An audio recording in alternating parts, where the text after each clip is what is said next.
Wrong for embarrassing my father-in-law after I repeatedly asked him to explain his joke to me? I, 27 female, used to be an escort, a hooker, from when I was 18 until I was 23. I am not proud of it, but I also don't give an F because I did what I had to do to keep studying and a roof over my head. That's how I met my now fiance, 37 male, though he was never my client. We began to date when I was 25, and 3 or 4 months in after that, his brother-in-law exposed me. No idea how he found out, because there's no way my fiance knew, and thus we had to come clean in front of his whole family. Yes, I did that. Yes, he knows. Yes, he doesn't care. It was 2 years ago at that time. We got over it. After that, there was a span of 3 to 4 months in where my mother-in-law and some of my fiance's aunts and cousins policed their husbands when I was around. It was really weird, to be honest, because these dudes were like 40 to 60 years old and I wasn't that desperate. So my fiance shut their bullshit hard, and even when his family still gives me the side-eye from time to time, we thought it was behind us. He proposed last year, and 5 months ago we found out that I was pregnant. We were really happy about it, and we told his family as soon as we knew. His sisters and younger brother were happy for us, but his mom took me aside and begged me to be honest with her and asked if it was really my fiance's child. I was taken aback, but I just rolled my eyes and said yes. She gave me some shitty speech about how she only wanted to make sure. Like, you would tell her, like, what? Even if it wasn't his, you think you're gonna tell his mom, like, yeah, he doesn't know, but it's not his baby. Dummies. Well, last weekend we were at his parents with his family, and some of his friends were talking about the name, how he might look, just small talk. And my father-in-law said that he and his children have a birthmark in the inner thigh, and that even his grandchildren, one of my sister-in-law's kids too, got them. So our baby might too. And then he said, but how can we know from who he got it? It may as well be from me, my boy, or my brothers. And he and his brothers began to laugh. My fiance got mad, and before he could say anything, I said, I don't get it.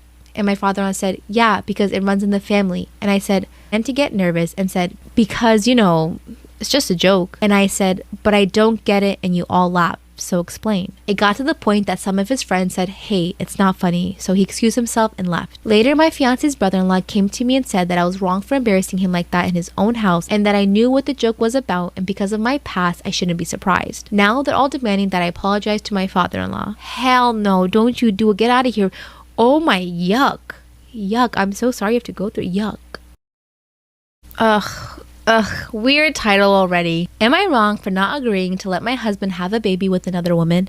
Man, duh, of course, like what? Why? I, 32 female, am married to a great man, James, 36. He might not be so great if he's trying to get another girl pregnant, but let's get into it. Who is a sperm donor to his friend, Miranda, 35 female, and her wife, Vivian, 30 female. And they have a sweet little boy, and he is a very involved uncle. This all started before I was in the picture, and when I first started dating James, it felt a little weird at times, but grew to accept it because not all families are the same. Also, Miranda and Vivian are great. James and I have been married for a while and trying for a baby. Because of the pandemic, we decided to not actively try again until next year, but are still not using protection. Recently, Miranda approached James about being a donor again. He said that he needed to think about it and consulted me. And to be honest, I told him I was uncomfortable about the idea. Like I said, Miranda and Vivian's son was already in the picture before I came around, so I know I needed to accept it or leave. But now that I am his wife and trying to conceive myself, I just don't think that I can ever handle seeing another woman carry his baby. Very valid point, I agree with you. James understood my stance and suggested Miranda and Vivian find another donor or adopt. They refused, saying that they wanted their son to have a sibling that was related to him, and this time Vivian wanted to experience giving birth. This is... I don't know. I gotta pick my words carefully. This is kind of weird. James still refused, saying that he couldn't do it again. He tried to take all the blame, but I guess they were able to put 2 and 2 together and started asking me why I was so against them having a bigger family. I explained my reasons, and they said that I was being unreasonable and how my lack of pregnancy wasn't their fault. I mean, you didn't really make your case even better here. Like, this would make me want to say no even more, but go on. Since then, Miranda and Vivian have restricted access to their son, and I know that it's starting to take a toll on James and his family, because their son is technically the only grandchild. I know that my reasons are purely selfish, but am I really in the wrong here? Okay, I take back what I said about your husband. He's a good man. He respected your wishes and he said no. Vivian and Miranda need an attitude check. They should be appreciative that he gave it to them the first time. Now they want to switch out who wants to get pregnant. Not his problem. Am I wrong for trying to talk my friend out of taking a paternity test? My friend Nick and his wife Jessie just had a baby. I'm close friends with both of them. The baby looks just like Nick. There's no question they are related. One of Nick's friends is a bit of a weird guy, and he brainwashed Nick into wanting to take a paternity test. Nick asked my advice on how to bring up this topic with his wife Jess. Oh, you don't, you psycho. I was shocked. I thought the relationship was good and they trusted each other, and the baby looks just like Nick. I started asking Nick questions as to why he thinks Jess cheated. What did she do that made him suspicious? He admitted that she didn't do anything, but he needs the test to be certain. So I told Nick that it's a bad idea and could really hurt Jess. She had an extremely traumatic birth, the baby was huge, she didn't get an epidural, and everything ripped. I think she might even have postpartum depression. What she needs is support and love and not accusations of cheating. He kept saying that he needs this to be certain and his wife should be understanding. So I asked him how he would feel if his wife asked for a paternity test for him and Anna's, his female best friend's, baby who was born last year. He said he would be really disappointed and just, and it would make him rethink their entire relationship, possibly even break them up. He said it's different because Jess doesn't have to spend money on and raise Anna's baby, thinking it's hers when it might not be. Nick is now mad at me for not supporting and helping him. He says that I'm a woman and I can never understand how it is to the father, and I'm not even trying to understand it. Which is partially true, but I can say the same thing about him, that he is not even trying to understand how it is to be the mother to be basically accused of cheating after such a traumatic birth. So did I step over a line? Am I the asshole? Oh my god, this guy's gonna get his ass kicked, because that's what I would do.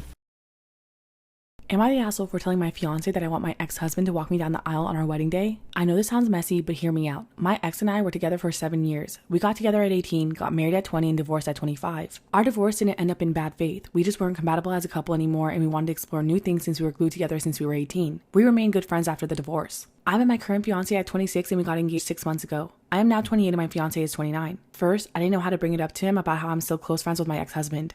I had introduced them to each other, but I never disclosed any details of mine and my ex's relationship because I was afraid that my fiance would not be okay with it and would make me choose. My ex and I decided to never let him know, but a couple months ago, during a family barbecue, an aunt of mine slipped up and revealed how I used to be married to my ex. My fiance wasn't happy about this and almost broke up with me. He started growing wary of mine and my ex's friendship and wasn't comfortable anymore. After many conversations, we both decided to establish some boundaries regarding this. Till now, we were fine. So our wedding is in a few months and the topic of who walked me down the aisle came up.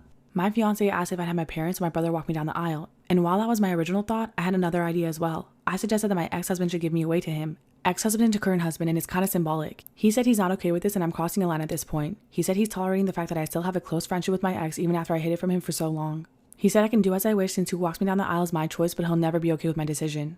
Am I in the wrong for wanting my ex-husband to walk me down the aisle? Am I the asshole for refusing to take money from my daughter's college fund to pay for my stepdaughter's cancer treatment? I, female 36, have been married to my husband for 7 years. A 10-year-old daughter and a 19-year-old stepdaughter who got diagnosed with cancer. Where we live, treatment is paid for and is expensive.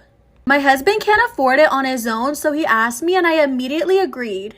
I've pulled out what's left of my savings, sold jewelry, and family heirlooms to be able to help. I'm unable to help anymore and my salary barely gets us by as my husband no longer works. Now he's asked me to consider pulling money from my daughter's college fund. Am I the asshole for refusing to take money from my daughter's college fund to pay for my stepdaughter's cancer treatment?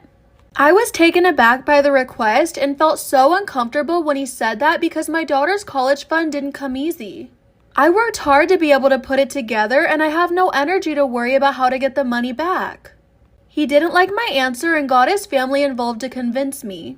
He promised to get the money back in a year or two, and when I pointed out my daughter's academic process, he responded by saying health comes first.